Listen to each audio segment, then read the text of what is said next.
I realize in this one I may step on some toes, and I'm going to be fairly unapologetic in this video, but this is just part of living an alternative lifestyle.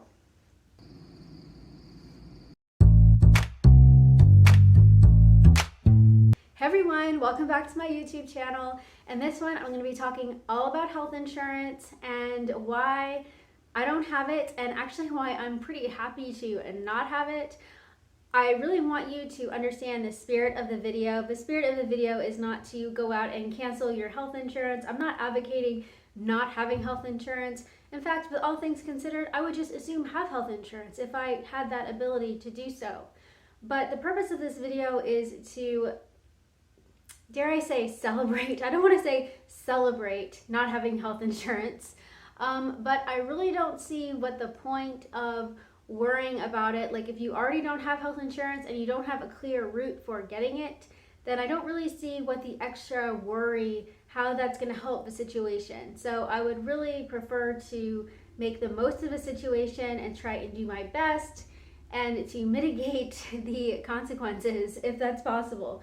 So in this video, I'm going to be talking about those 5 top reasons why I'm going to be honest, I really do love not having health insurance.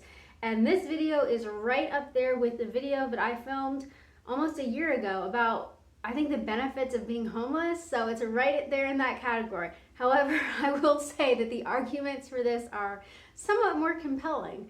So again, please don't take this out of context. I realize that we all have different situations.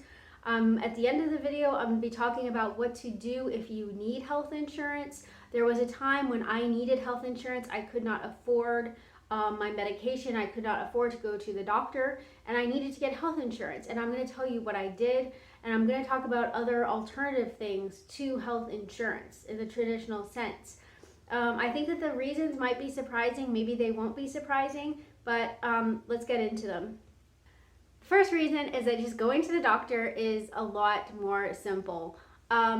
It's just amazing how when I went off of my health insurance, how suddenly all those tests that just seemed so important suddenly weren't that important anymore. I mean, I was on a medication I've been taking since I was like 11, and they're wanting to do like all these like EKGs and like all this blood work and all this stuff. And then it was like the minute I went off of health insurance, it's like suddenly they weren't that important anymore.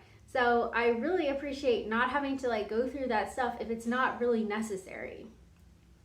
Going to the doctor is also a lot more simple. I don't have to worry about, is my insurance going to cover this or not? Because I think something that people overlook is that if your insurance doesn't cover it, then you actually might not be able to pay for the care that you need. Imagine it, you're paying for your premiums and then suddenly your health insurance decides not to pay for something. Well, now you have to pay that. It's like you're paying double. And in my particular situation, I have kind of it's not a controversial medication, but it's been around for a very long time, but it does have some certain ramifications to it and some federal laws.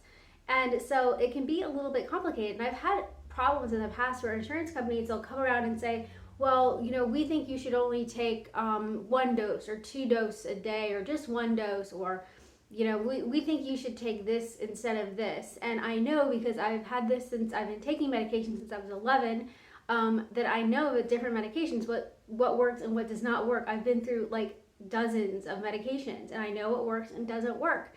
And so if I'm paying a high premium and then I end up just having to go pay for it myself, that puts me in a vulnerable position where I may not be able to go and, you know, just pay for my medication if I'm having to pay twice. So that's something that I really appreciate, just taking it into my own hands. I would say that being a conservative Mennonite, there were a lot of things that were not good about being a conservative Mennonite, but some of the things that I really gleaned from my situation there, I was in that community for over 4 years, a member of the church for like 2 or something. But even before I became a member of the church, I had already like fully integrated into that community. So I wore a dress, I wore a head covering, I gave up internet, like no music, no radio, no TV, no a lot of other things. no health insurance. And that was something that I did not give up immediately, but as I got closer to church membership and I needed to sort of, start to prove myself, if you will, I did give up the health insurance, and this was something that took a really long time for me to come around to. This was something that was just radical to me. I mean, I remember sitting down with the bishop and his wife, and I just could not get my head around how they didn't have health insurance. It just seemed incredibly irresponsible. I didn't really see how it was possible. And they did tell me that, from time to time, like some catastrophic things like might happen, like there was a farm accident involving a child that required like airlifting.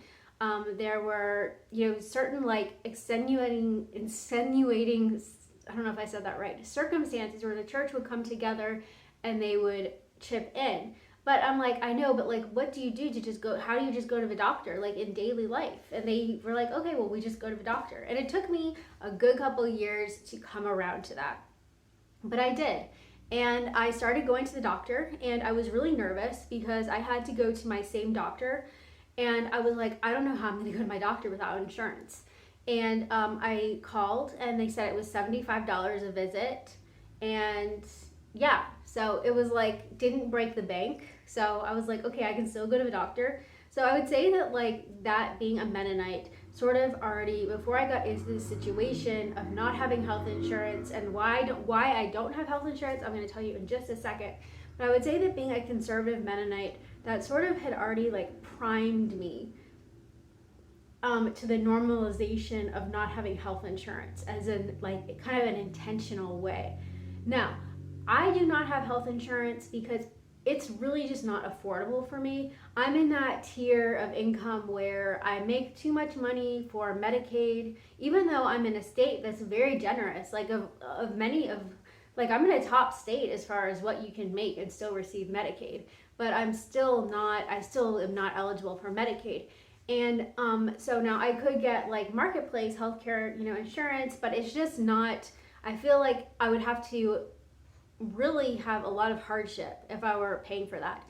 And I could put myself at risk of not being able to afford my medications, because if there was a glitch with the system, with the insurance, which I have experienced in the past, then I'm like looking at like double payment, because here I am trying to finance this healthcare premium while having to pay for something. So I really like just taking it into my own hands and paying for it by myself. Okay, the second reason is that I love being able to have extra money. It's not a whole ton of money, but after I pay my bills each month, and I like to have that extra money to invest. Stocks, ETFs, precious metals, cryptocurrency.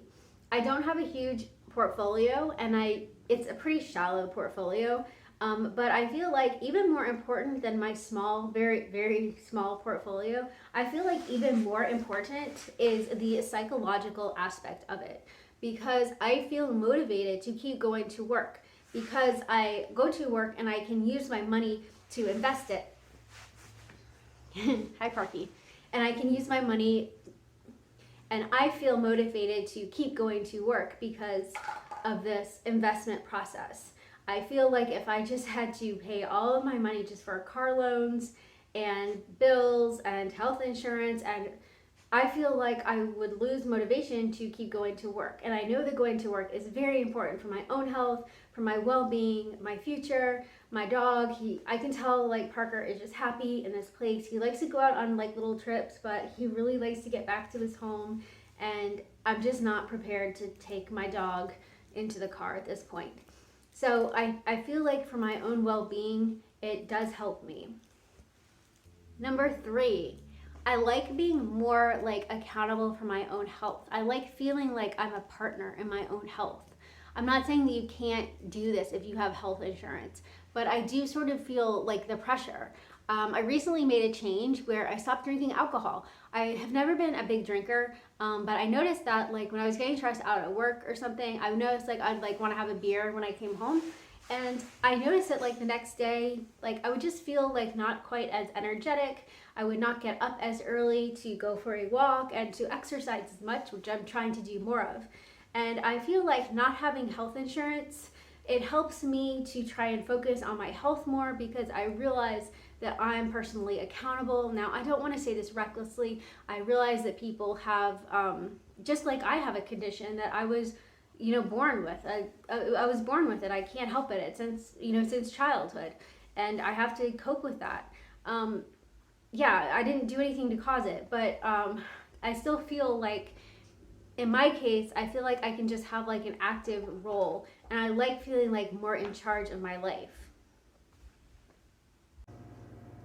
Okay, the fourth reason is I don't get so many calls on my phone. I don't get so much like trash mail, like you have to do this test, or do you want to do this, or just all this, just like feel like, I don't know, just like always bombarded, like information. It's just like one more thing to deal with. Oh, and number 5 is I would not be able to use the discounts that I love to use, like GoodRx. This is not sponsored, by the way, but I don't know if you guys have ever heard of GoodRx, but I love it. Like, I just go to my pharmacy and I say, oh, can you run GoodRx? That's all I say. And it brings my price down to my medication down to like $14. Like, it goes from like, I don't know what it would be out of pocket. It was something like in the 30s or 40s or something, and it brings it down to like $15. And that's something that I really noticed, like as a Mennonite, was that they were not paying the same prices. They, like the Mennonites, they were not paying the same prices at the hospitals. They were getting discounts at the hospitals. So I really think that we need to become more like savvy. That's something I appreciated about the Mennonites, was their savviness with the healthcare. If they needed to have like an MRI or something, I remember they would drive like 2 hours away to Pennsylvania.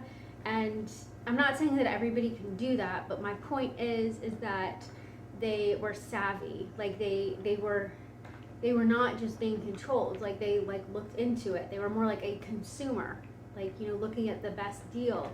And I really like, I want to be more like that. I want to be more like savvy with healthcare. We all come to those points where we need help, and that's where I was a few years ago. I had just left the conservative Mennonite church, and I needed health insurance, because I didn't know how to create an income for myself. I was unemployed, and I needed money to. I didn't have enough money to be able to go to my doctor and afford like my medication and stuff. So I applied for Medicaid. I was in a state where there's not the gap, like if you're single. So I would say, like, if you need health insurance, to go to a state like Virginia or like Minnesota, or I'm trying to think of like other states like Massachusetts. It's probably going to be like a more like maybe liberal state, because there isn't that. I think like in states like Tennessee and other states, you have to have children to be able to get Medicaid as an adult. But that's what I would do. It was very simple to get Medicaid. You can, if you don't have a home yet, you can use like a homeless day shelter as an address. And I got Medicaid very quickly, and it was good insurance. I didn't feel any kind of, I didn't feel different because I had Medicaid. Yeah, it's free. It's totally free insurance. There are some, things to be aware of. Like for one, if you turn 55 and you're still on Medicaid, then if you own a house, if you own property, there is a federal law that the state must confiscate that property after your death. So I know that's pretty depressing, but that's like one reason why I would just, I really refuse to, I hope and pray that I don't ever have to, be back on Medicaid, because I do at some point want to own property. I do, I would like to have a child, either adopt or have a child in the future. And so that would be really hard. I'd want to be able to, if I have property, I'd want to be able to pass that down. So yeah, it's kind of depressing to think about, but you have to realize that there are some pitfalls to being on these government programs. It's very strict. Parker burped. Sorry. But it's very, it's extremely strict with the income, and it's kind of a vicious cycle to get into. because you can only make so much money, so you can't really get ahead very well. Personally, I would much rather be uninsured at this point with what I'm trying to do, because yeah. And another thing I want to mention before I forget is that at this point I don't have like assets. Like I don't have like a house. I don't have like a house or property. So when I acquire those things, hopefully that's somewhere where I probably would acquire some kind of insurance, because if you have to be careful because you want to be able to protect those things. And I want to mention that, you know, insurance is really expensive, and I feel like a lot of times it's unnecessary because you're not always using it. You're paying these like high premiums for things that like don't even apply to you. I mean, like, really, I mean, like programs for people that like, it's just, you know, you're not even using them. Like I don't smoke, so I mean, like, you know, it's just like, but then somebody else, like maybe they don't have like something that, you know, I deal with, and it just seems like, it does not seem like it seems very expensive, and it's like we already pay high taxes, so it's kind of hard to understand how it's like we're just paying over and over and over again. It's like we're paying taxes on everything, and then I guess healthcare is really expensive. But at this point, I just think that this is much better for me. In the future, I think something I would consider, well, first of all, if you're like really young, like in your 20s, you might want to consider like travel insurance or short-term catastrophic insurance. I think that's pretty easy to get. I had that when I studied abroad. And yeah, it's kind of like for short term. You have to renew it, like I think every like maybe 6 months or something, but you can get like a different company. So that is something, if you find yourself like you're like working for a temp agency or something, as an alternative to paying that high market place cost. There's also like a high, or I think it's like, I don't know if it's like high yield, but it's like it has like some tax benefits on a health savings account. I don't know how disciplined I would be at that, but I think that like that can definitely make it work for you, because I mean that makes sense, because it's like if you use it, then you use it. If you don't, then like why pay all of these high premiums for something you might not even use, and that frankly the insurance might not even cover. It's not like a guarantee. I mean, you never know. And something that I did consider once, Parker, hey, quit. No, he's getting into stuff. He's like a toddler. Parker, come here. And something that like I would consider is like, I was actually looking into it, but they did not cover what I have. Like I deal with ADHD, and they did not cover anything with ADHD, any kind of behavioral health, any kind of medication. They're just like, okay, we don't do that. So for me to pay, it was called like Zion Healthcare or something, but that gets into the whole like health sharing. I think that is like much more economical, much more affordable. Like I would definitely look into that in the future. Would be like a health sharing program. For me, it just doesn't really make sense, because I would have to pay twice. I would have to pay for that, and then I would have to pay out of pocket for my needs, and really the only thing I ever go to the doctor for.